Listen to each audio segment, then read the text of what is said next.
Hey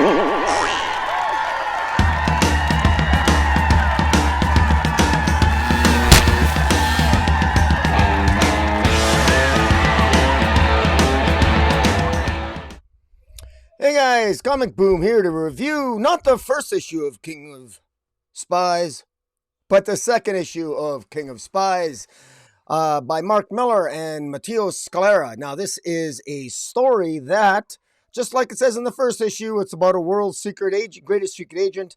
He's got 6 months to live, and he's got a lot of regrets, and that's 6 months he figures is enough time to take out the real bastards, because the thing is that Roland King, this King of Spies, he's got a pretty big idea as to who all the bastards are. He's got a list of names that people he was never allowed to touch. And he was the golden boy of British intelligence. And he basically knows where all the dirty, what the dirty secrets are, who the real bad guys are, and the powerful who get away with it. And he knows the important people who go straight to the heart of the British establishment and whose public exposure could bring down the system. And he knows the drug kingpin in the House of Lords, the human drug trafficker who's a neighbor of the Queen.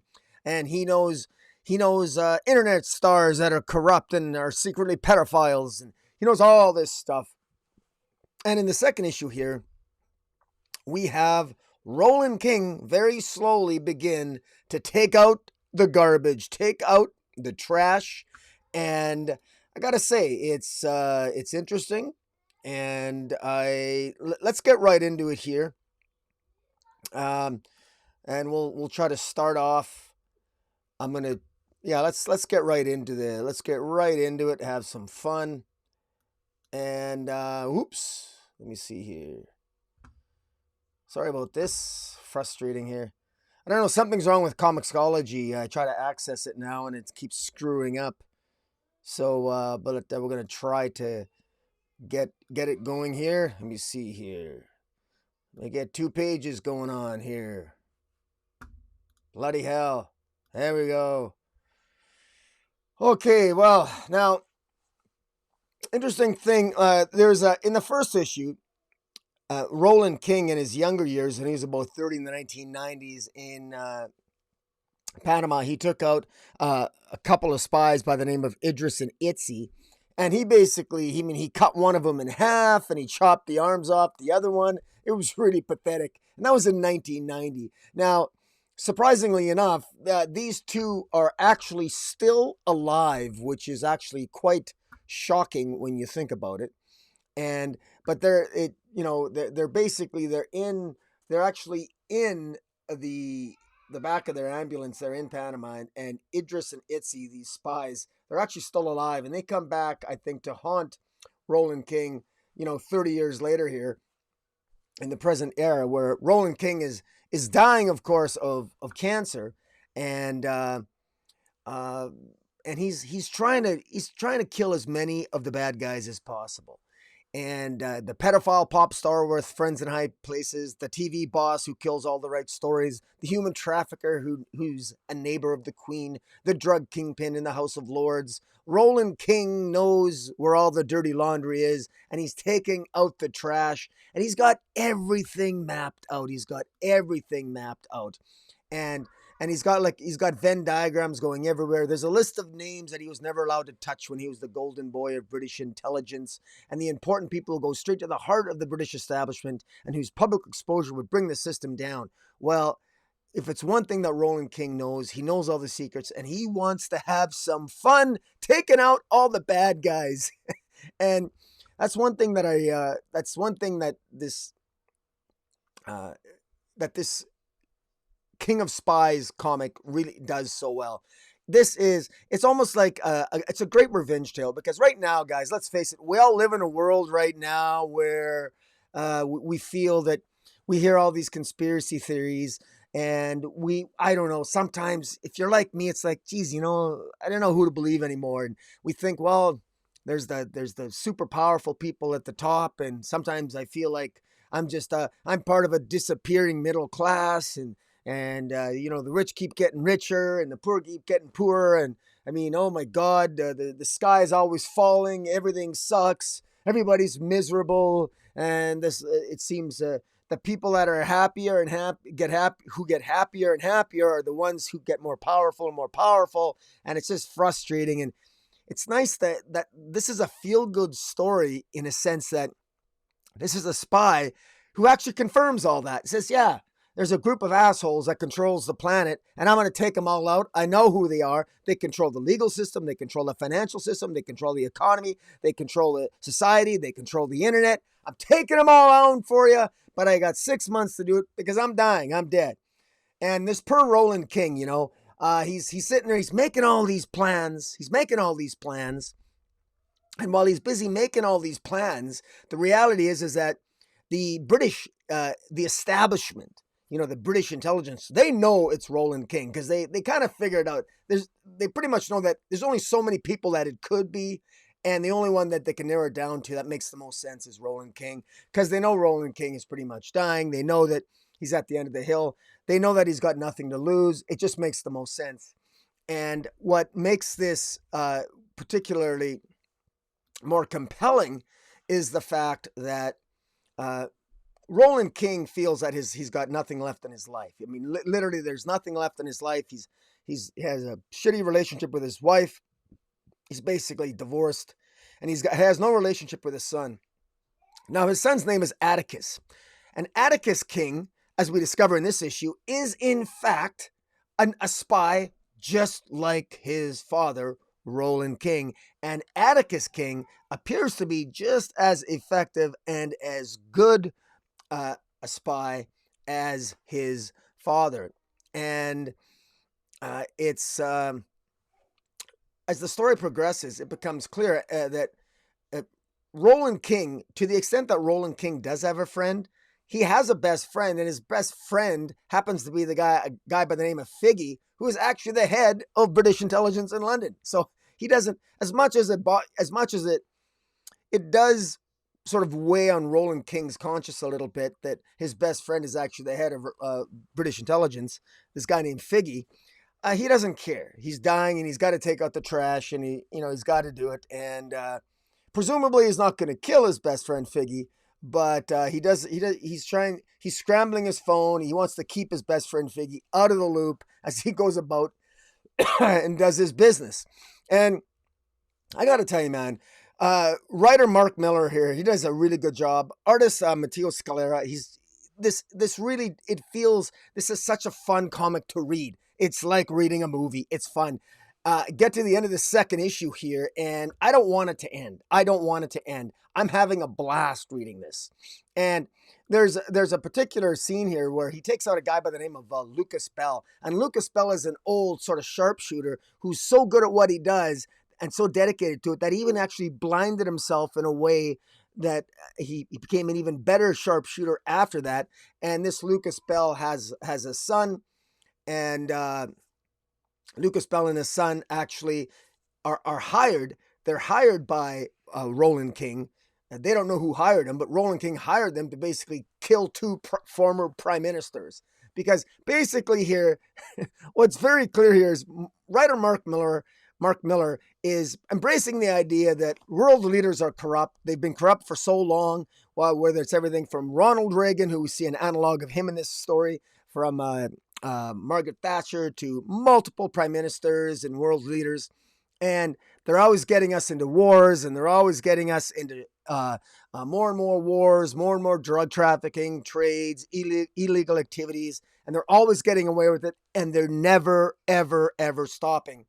And he manipulates Lucas Bell and his son to basically kill an agent, the agent who murdered a princess who made it look like a traffic accident. So there was apparently a spy that murdered Princess Diana. So it's interesting. Mark Millar, of course, isn't saying the direct names in our real world that these references are referring to, but anybody who's been alive the last 20, 30 years knows exactly the people that he's killing, what they were involved in this case, the killing of Princess Diana. And in taking out the sharpshooter, Lucas Bell takes out a couple of prime ministers, and in return, Roland King actually ends up killing his I guess former associate that he worked with. Sorry, here I got to keep going in. There's something wrong with comicsology, but Roland King takes out this Lucas Bell and his son for the purposes of, like he said, he needs his hand. He actually cuts off the sharpshooter's hand so he can access what they call a spy dump. There's like 300 spy dumps around the globe, and the London one is near Euston Station. You can only get in with a recognized fingerprint. And these spy dumps contained all kinds of things: waistcoat parachutes, microscopic laser tripwire, smart piss capsules for enemy bladders. There's 100 years of technologies in each of the storage units. But he's looking for some shades with holographic distortion so he can get by cameras with facial recognition software. So Mark Millar sort of recognizes the fact that, spyware and the spy trade in the 21st century is a very, very difficult thing to get into because of all the technology. In fact, we know from modern day technology that one of the reasons why, even in our real world, the U.S.'s Central Intelligence Agency has had significant failures in the Middle East is because intelligence operations continue to fail spectacularly because they can't get people into the Middle East as successfully anymore because of facial recognition programs, because of the advanced technology. And Mark Millar sort of recognizes some of that, and he plays fast and loose with, of course, comic book science, which isn't so comic booky anymore, in stuff like facial recognition software and shades that can get by facial recognition software programs and what have you. And Roland King here continues to he even kills the equivalent of Prince Andrew. Prince Andrew is involved there with the pedophile scandal of dating the younger girl, and the scandal that we got going on with Jeffrey Epstein, and whether Jeffrey Epstein really committed suicide, and was Jeffrey Epstein, did he line up women for Prince Andrew? Well, in this particular world, Roland King kills Prince Andrew, but of course in this comic book it's not Prince Andrew, it's Prince I don't know, well, Prince Ewan, and he got him, even though, and as it says, of course it was Roland King that did this. He was incensed. Prince Ewan would never stand trial. Even if he did, the judges still swore an oath to his mother, the Queen. So it was pointless. But so it's clear here that Roland King is on a roll, so to speak. And the only one that they figure that could maybe stop him is his son, Atticus King. And when it shows our first introduction as Atticus King is kind of interesting here, because it shows Atticus, he's actually sleeping with another guy. And the purpose of this is just to draw out this guy's wife. And so Atticus is someone who, I'm assuming that he's bisexual, but he's someone who's emotionally detached. We already know that Roland was a terrible father, and there's scenes in here with Roland, sleeping with Roland in his younger days, sleeping with multiple women over Christmas instead of going home to spend time with his son Atticus, lying to his son Atticus King, and a young Atticus, missing his dad, wanting to wait till his dad gets home for Christmas. But of course, that was never meant to be. So, Roland King was a real shitty dad, and maybe that would contribute to Atticus growing up to wanting to be just like his dad, and that is a great spy. And in this case, he sleeps with another guy just to draw out this guy's wife.